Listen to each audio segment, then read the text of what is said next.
you. Thank you for that lovely intro. Hi, everyone. Hope you're doing well and staying safe during these unprecedented times. I'm really excited to be here today. Ever and Ariel have just been so great. They've, organized a series of events that I've attended with, which have been a huge value add. So I was really excited to know that they were going to continue doing today's event just virtually. I know it doesn't have the same impact as in person, but hopefully you can walk away today with some great tips and tricks on how to stand your podcast out in a crowded marketplace.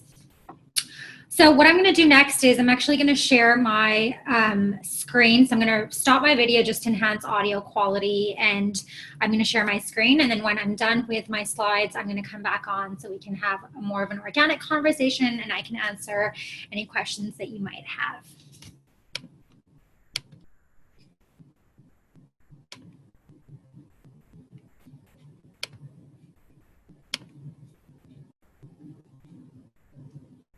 Ever, can you give me access to sharing my screen?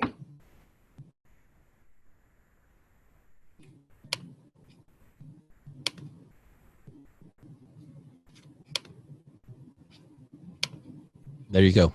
Perfect. Thank you very much.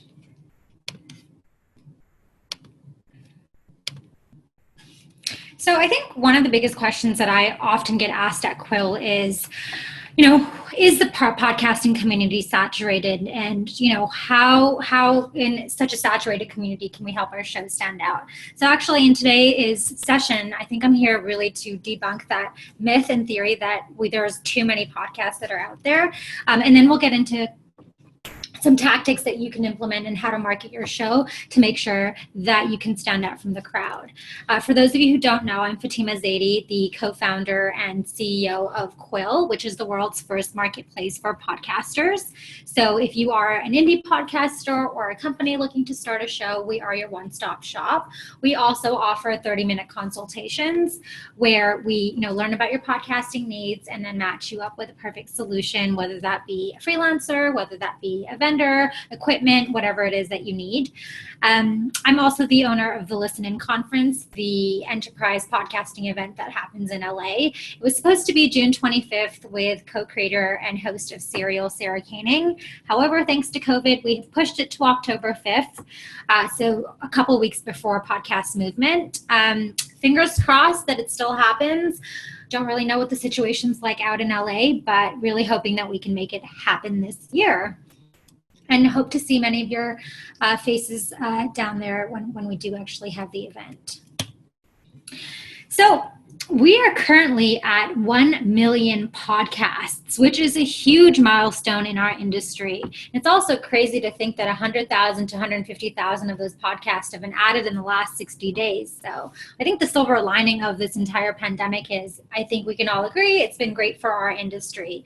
But with 1 million active podcasts and almost 3,000 to 4,000 shows popping up every week, I think people think that podcasting seems to have finally transitioned from a casual gig to become a core and central part of our audio market. We already know that it's the best way to reach a global audience, one of the best ways to create an intimate connection with your listeners, and most importantly, provide valuable on-demand content, and that too for free. But are there too many podcasts out there resulting in choice fatigue? Not sure, but whenever I'm perusing through the iTunes app, it always reminds me of when I used to go down to Blockbuster with my dad and stand in front of that giant VHS screen for hours trying to figure out what movie to rent. Well, this is like the 2020 equivalent of that. Soon there's going to be millions of podcasts in the ether, most of which will probably only be listened to by the host, their mom, and maybe their next door neighbor. So I always say, just like other forms of mass advertising, podcasters really need to find a way to stand out from all of the oversaturated content that's being put out daily, and invariably the cream will rise to the top. So in today's presentation or virtual webinar, we're going to be covering various tools and tactics and strategies that you can implement to make sure that your show doesn't get lost in the crowd. A little fun fact that I learned recently: in tandem with growth in shows, growth in listeners are increasing as well. And South Korea leads the world in podcast popularity, with nearly 2/3 of South Koreans listening to weekly shows. we're not quite there yet, but in the US here, we're at 22% of the population listening to podcasts, and on average of 7 podcasts a week. So really exciting times for us. If you look at the CAGR of our growth, we're growing rapidly and faster than e-commerce, fintech, retail, and any industry that we can think of. So it's a great time to be in podcasting.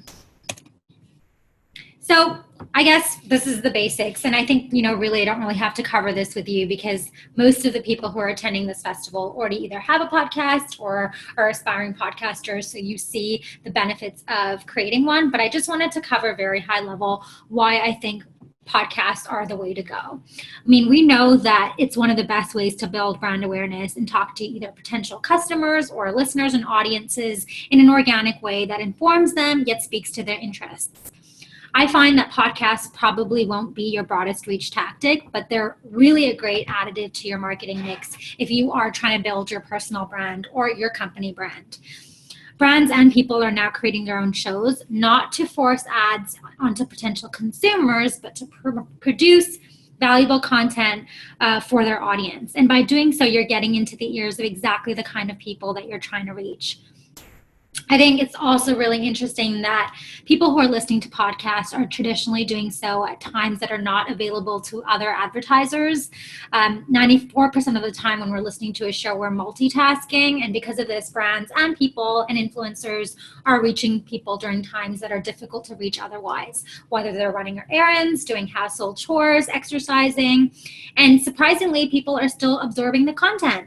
Being actively engaged in another activity at the same time seems to increase podcast engagement rather than hurt it, which I think is so cool. Actually, I was reading a BBC study recently that found podcasting to be favorable across the board with an 89% uplift in awareness, brand awareness, a 57% increase in brand consideration, a 24% increase in favorability, and most importantly, as a salesperson, a 15% increase in purchasing intent.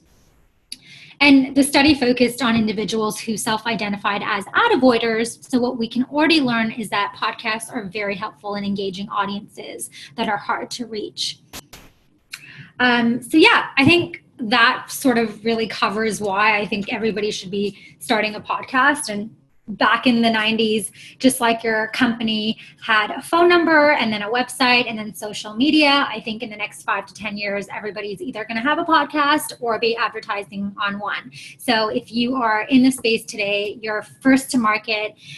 Just like back in 2007, if you were one of the first people on Twitter, by default, you are an influencer today. So here is an image that I think accurately depicts how many shows are out there. These are all the podcasts. These are a fraction of the podcasts that are available on iTunes, but it still feels like an overwhelming amount of options to choose from. I think one of the reasons podcasting has become so popular is the low barriers to entry. It used to be that for a $30 mic and $19 a month in hosting fees, anyone could start a show. But now those barriers to entry are even lower. Anyone can start a podcast, and thanks to Anchor, they can do so for free. But I'm here to ground you and give you a little bit of hope. I don't actually think that the market is that saturated, and I'm here to tell you why.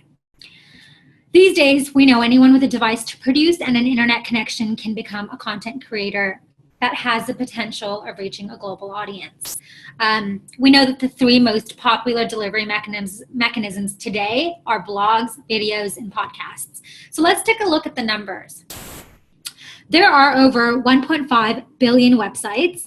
There are over 600 plus million blogs with 4.4 million posts being published every day.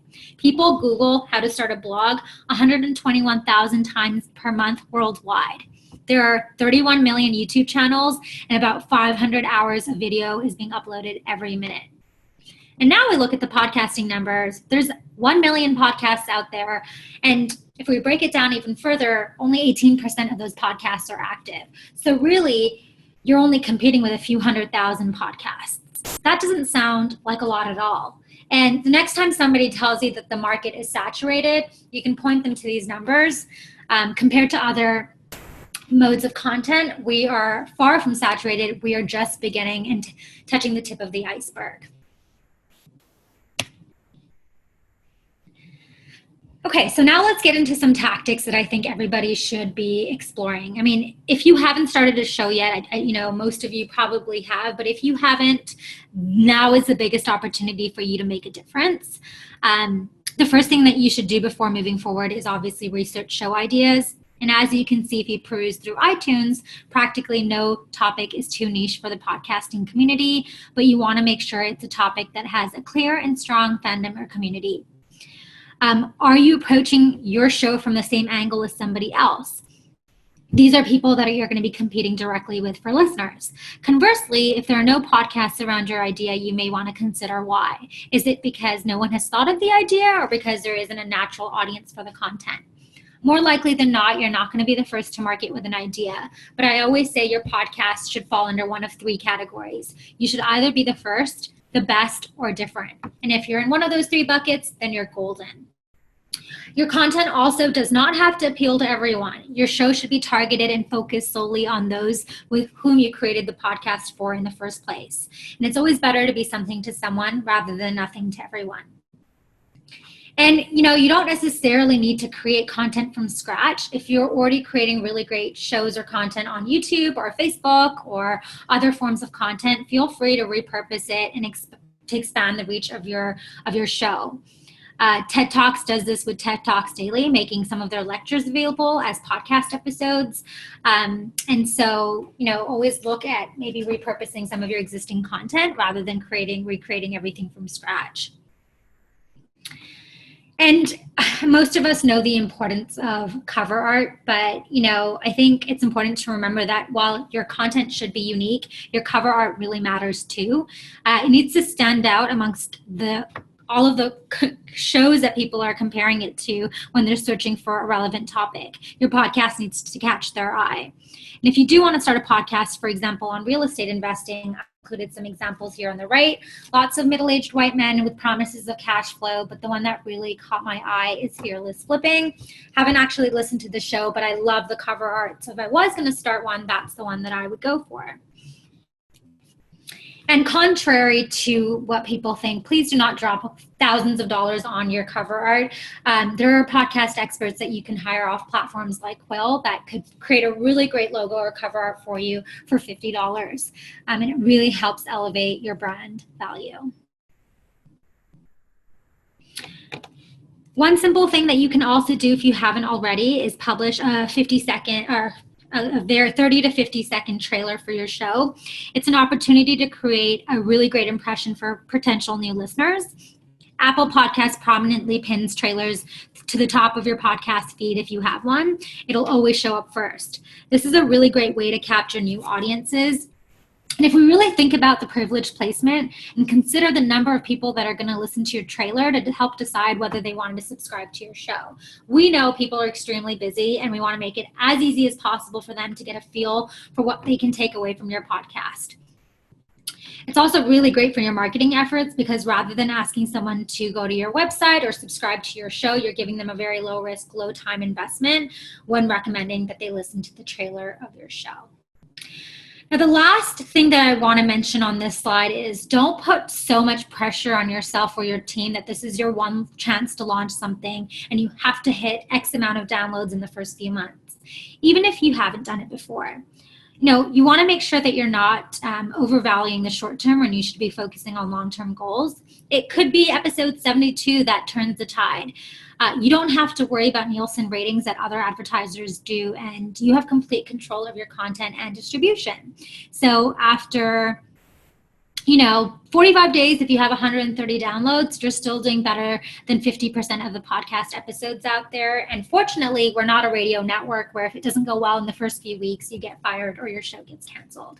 So don't put so much pressure on yourself.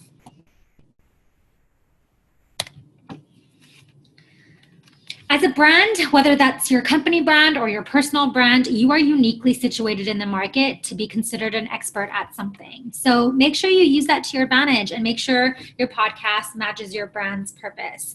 A company that I think that did a really good job at this was Slack. Their whole mission as a company is to help teams work more efficiently together. That's why they created the product Slack.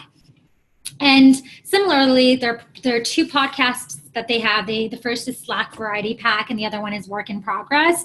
Both focus on similar stories and successful business teams that have worked together to make it. So I love that their podcast directly matches their brand's focus, and the two are so closely tied and linked together. So if you do have a podcast right now, it's up to you to make your show discoverable. And right now we know that word of mouth is one of the biggest ways. When searching for a new podcast recommendation, the majority of people I know first go onto social media, they go onto their online communities, or they directly ask someone they know who is an avid podcast consumer. A lot of us are engaged with Facebook and Reddit communities, including the Outliers group, where we're constantly posting every day on new recommendations, tips, and trips. While less common, listeners also do look at Google to search for new shows. I think one of the most popular ways to search on Google is to look at the best podcast lists. So if you can get on one of those, you're golden. Buzzsprout has one that I love, but there's tons of others like Bay Street Bull, Podchaser, even Quill. We do podcast reviews as well. So try to get on one of those lists if possible to expand the reach of your distribution.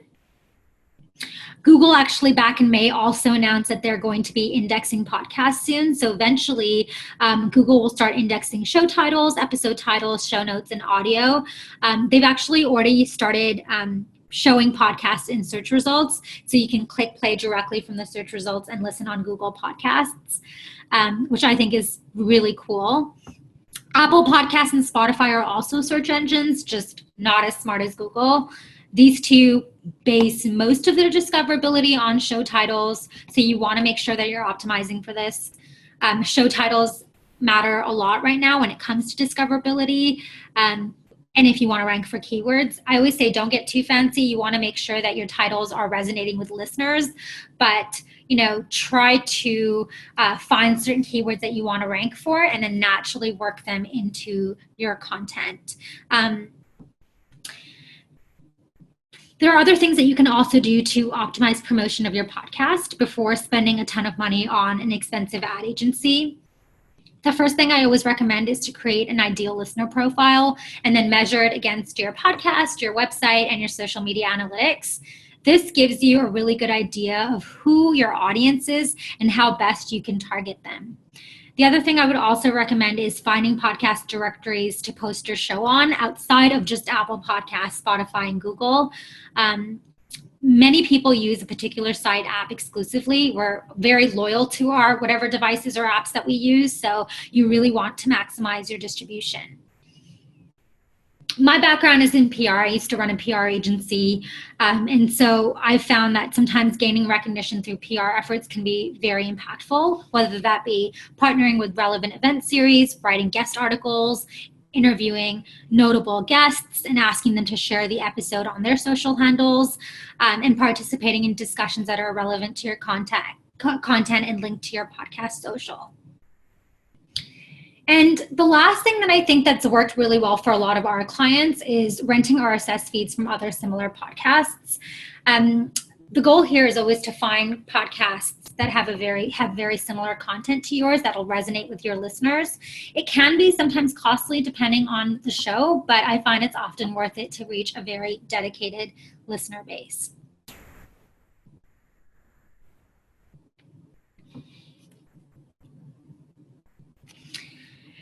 If you don't already have a website for your podcast, I'd highly recommend getting one. I think it's just a really great idea when it comes to engaging with your audience, maximizing your distribution, and getting your content indexed by Google. You don't need anything too fancy. Just a simple website with a big play button, I think, is plenty. And then in terms of best practices, make sure that you aren't being too salesy on your show. If you are advertising, one of my favorite ways, dynamic ads are okay, but I love it when the host embeds the content naturally into the podcast episode. Whenever you insert a dynamic ad that isn't read by the host or it's overproduced, I generally find that it sounds like a radio ad, which can lead to a lot of disengagement because it seems less genuine.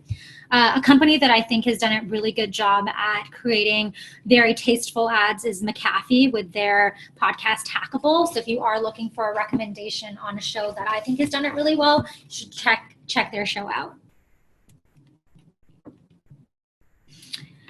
We already know that podcast listeners are an engaged and captive audience, but there's still a lot of challenges when it comes to measurement. We all know podcasting is a decentralized medium, which means that the point of consumption happens across different devices and platforms. And unfortunately, measuring engagement and growth isn't as simple as Facebook or YouTube views.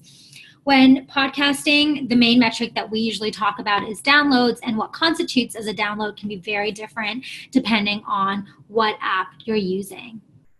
And so a few pieces of advice that I would give you is make sure that you are using dedicated links to drive listeners to. You can use UTM tracking links in your show notes and episode and series descriptions to track on Google Analytics. You can also track dedicated links for the host to tell the audience about and track traffic that later flows in from listeners. Another thing I love is conducting listener surveys from time to time and really just asking your listeners what they think of your content, whether they would buy your products or services if you are promoting it. And also just really engaging your audience. I really enjoy when podcast hosts ask their audience to tweet at them where they are and what they're doing. And when you go onto their Twitter feed, you can see all of these people reaching out being like, I'm in Dubai, I'm walking my dog, or I'm in, New Mexico and I'm driving to work. And it's just such powerful insights that it gives you, and you can further engage your audience with additional call to actions, whether it's please leave us a review or let us know what you think of the content, or do you have any questions for us? And I always say the best data is going straight to the source. Another significant challenge that we've had, particularly in the past, has been discrepancies across publishers and vendors in the way that downloads and other metrics are measured and reported.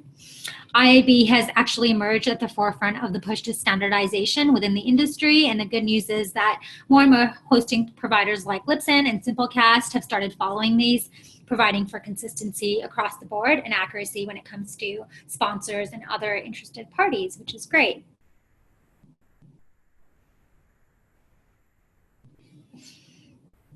I also generally find that one of the most valuable pieces of information you can see is how your listeners are responding to your show, whether it's through Apple Podcast Analytics or Spotify's Analytics.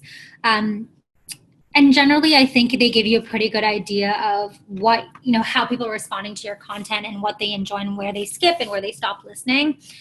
Using listening time as an engagement metric to measure the content is how it's impacting listeners is also very unique to podcasting, because there isn't another medium where you can have listeners engaged for 30 or more minutes across several episodes. Based on your investment, you can also justify ROI by calculating your costs per human attention.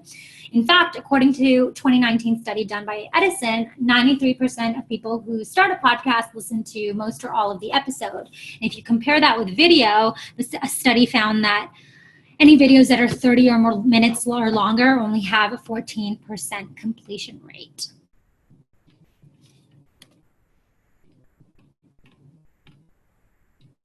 So we're almost nearing the end of today's presentation, so I just wanted to give a few additional tips and tricks on how to get your show out there. If you've ever wondered how effective your podcast marketing tactics are in driving actual listeners, just as opposed to clicks, you should definitely be implementing Smart Links by Chartable. They're free and they're a trackable URL that automatically reroutes people to your podcast in their favorite apps. They're really great at collecting actual data on not just clicks, but actual downloads, and really helps you to break down which of your marketing tactics are working. We talked a little bit about this already, but cross promotion with other shows is a really great idea. You can always check out Radio Guest List for a list of shows that are looking for guests to be on their podcast.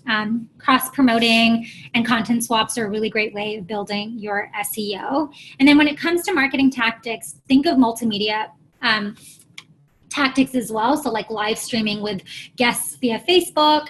Live streaming is a really great way of reaching new audiences in new places. We also know video engagement is king. Another thing that you should be considering is creating clips for your social media to promote your show. If you don't already know, Headliner is a really great resource for that. They create some really great audiograms, which generally have 5 times more engagement than a basic static post. Here are some examples of podcasts that I think are doing it right.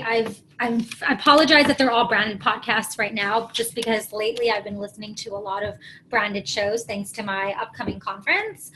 So these are a few that I really like. Lip Stories by Sephora is one of my favorites these days. It's produced by Girl Boss Radio, and each episode celebrates a line of lipsticks and the women that inspire them. Each podcast episode features an influential woman telling her own stories and seeks to encourage other female leaders, creators, and activists.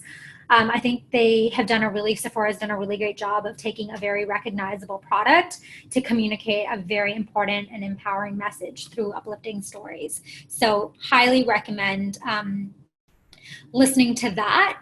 And then eBay is another really great example. I loved both of their shows. Most recently, I've been listening to Open for Business.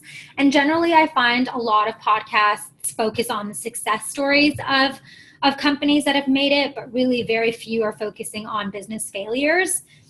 And so I think they take a very unique and different spin off of what's currently out there in the market.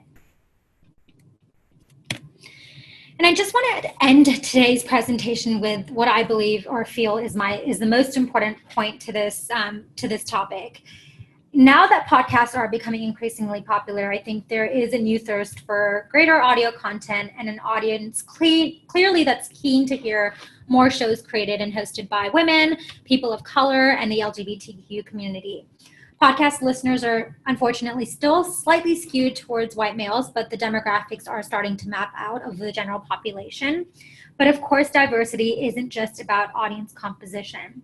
As a medium that's born in a very digital era, it's very democratized compared to other traditional platforms in an industry where anyone with a microphone and an internet connection can become a podcaster. But unfortunately, diversity is still lacking on the production side. I'd like to see more diversity represented in podcasts themselves. And as a community, I know if we want to serve more people in places like New York, Chicago, Dubai, Hong Kong, then we need to start sounding more like those cities. We have talked a lot this year about how to grow the pie. And I think one of the smartest ways that you can have your show stand out from the crowd is to create a podcast that doesn't sound like current podcasts today. I think that we need to take an active role by offering more programming that reflects diverse interests and leaders within our community. And I think while we have made a lot of progress, we still have a lot of work to do. So that brings me to the end of my presentation. I tried to pack a lot of content into 30 minutes, but I love talking podcasting all day, every day. You can reach out to me if you want a 30-minute consultation on how to grow your existing show, or if you have any other questions.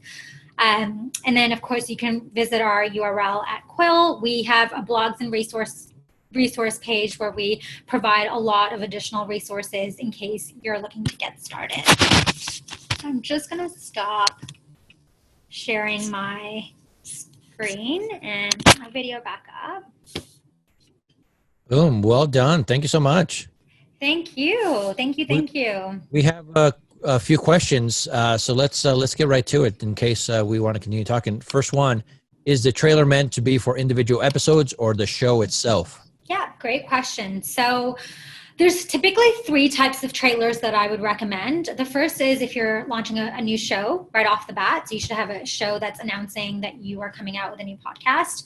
The second is a new season. So if you already have a podcast and you're launching a new season. And the third is just a basic intro trailer that succinctly explains to people what your show is about, who listeners are going to hear from, and what they can expect to take away. I think doing a trailer for every episode is definitely overkill. And the point is you want your trailer to live at the top of your feed, not throughout the body of your episode. So I would say either have an intro, a new show launching soon, or a new season. Those are the 3 best practices. Nice. Thank you. Another one, length doesn't matter as long as someone listens. Somebody said. I do have something to say about length, actually. Yeah, let's do it. Length doesn't always matter depending on the content, but I would say typically as a consumer, I consume about 10 podcasts a week. And if I, subscribing to a completely new show that hasn't gotten a ton of media hype or hasn't been recommended to me by someone, and I see it's an hour long, that's a huge commitment. That is almost overwhelming to have to commit 60 minutes of my time to listening to a new show and not knowing whether I'm going to like it or not. So if you stick to the 30 to 40 minute duration mark, that's usually, I would say, best practice. And if you have some sort of content that can be more bite-sized, and 10 to 15 minutes is even better. But I would say, unless you're Rachel Hollis from the Rise podcast or Guy Raz, or you already have a really great brand following, try to avoid the 60-minute mark. Okay.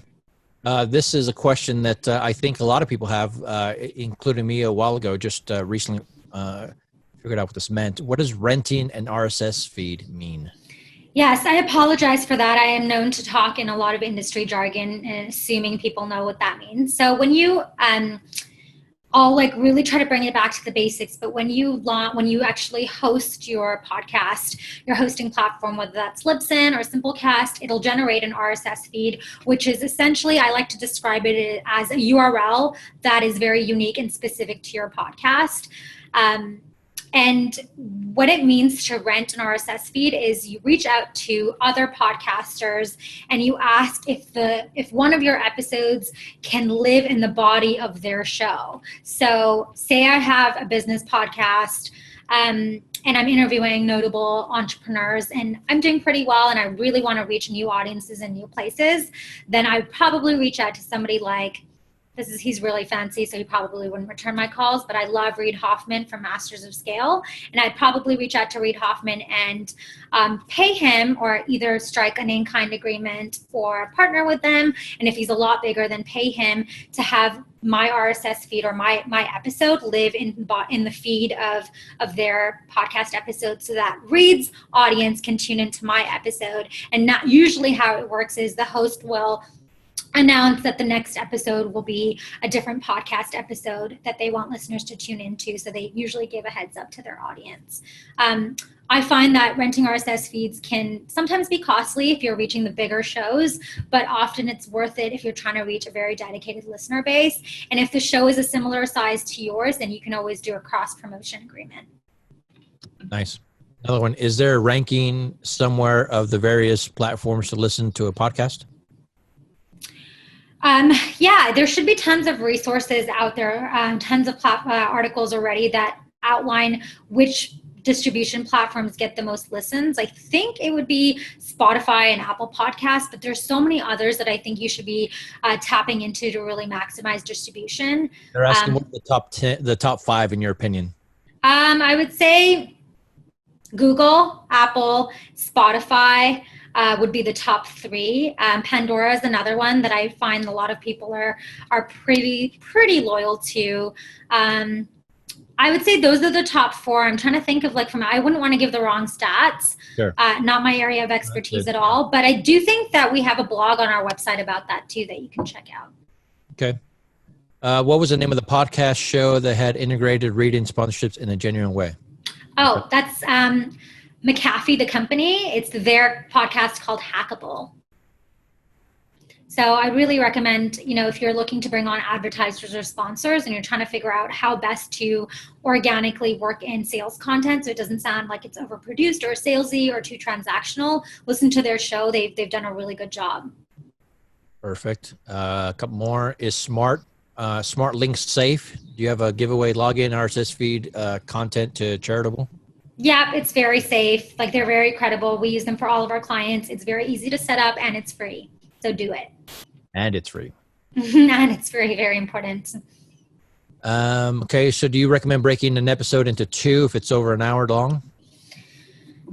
Yeah, I would say so. Or like really have a great editor that can really help you chop up your content. But if you feel like it's an hour of really meaningful content, unless you have a brand following, I mean, if you've been podcasting for years and you have a very solid audience that tunes in every week and they're tuning in and consuming all 60 minutes of your content, then don't listen to me. I'm not, it's like the blind leading the blind here, but that's where analytics matters so much, really focusing on where do listeners drop off. If you're creating 60 minutes of content and people are listening all the way through, then you figured it out. You don't need to listen to my advice here. But if you're finding that at the 30-minute mark, people are dropping off, you may want to consider doing a shorter format.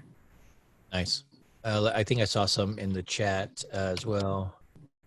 I had problems. Do you see the chat there? Yep, I do. I had problems with show notes, layouts, and show constructions. I've not succeeded to have Simlat. Can you help me? Yes, we can help you, Joe. Joe, what you should be doing is there's a couple best practices when it comes to show notes and transcriptions. You can use a platform like Otter or Trent, I think for free. At least with Otter, it's free. That's what I use. And you just transcribe your entire podcast and then really clean it up because it's only 80% accurate, I believe. So you just listen to it and clean it up and then convert it into show notes. Show notes should really only be a paragraph long, really summarizing what your show is about. And the whole point of show notes and transcriptions are to rank for SEO purposes. So make sure you're embedding your keywords so that when people are Googling or searching for a particular genre or podcast, your show is one of the first that ranks and comes up. Nice. Roger is representing. He says he has a Hispanic Latino podcast. Woo! Try to increase those numbers. Let's see. Do you see any others? I think that is it. And of course, if anybody has any other questions, you know where to find me. I'm pretty accessible. You know where to find Ever. But I think that's it for now. Okay, let's plug your conference again. Yes, my shameless plug. So my conference is happening on October 5th now. It is an enterprise podcasting conference. So the audience is all companies that are either podcasting already or are moving into podcasting. And we have speakers like Sarah Koenig, the co-host and creator of Serial, and then Rob Walsh from Libsyn, and then a lot of corporate industry speakers who have created really great shows. We have Wondery, we have Simplecast, iHeartRadio. So it should be a really good mix of industry experts and corporate teams. Hopefully we still get to do it on October 5th. So really hope to see a lot of you there. I actually, in the recording, I had included the website URL for the conference. If you are looking for more information, feel free to check us out. Yeah, and we'll include it here in the chat in just a bit as well. Fatima, as always, this is amazing. We really appreciate everything you do for our community. Every time we call, every time we text, you're like, yes, I'm in. What do you need? So I love you guys. Like, you guys are the best. I appreciate everything that you're doing for our community. So thank you for having me again today, and stay safe, everyone.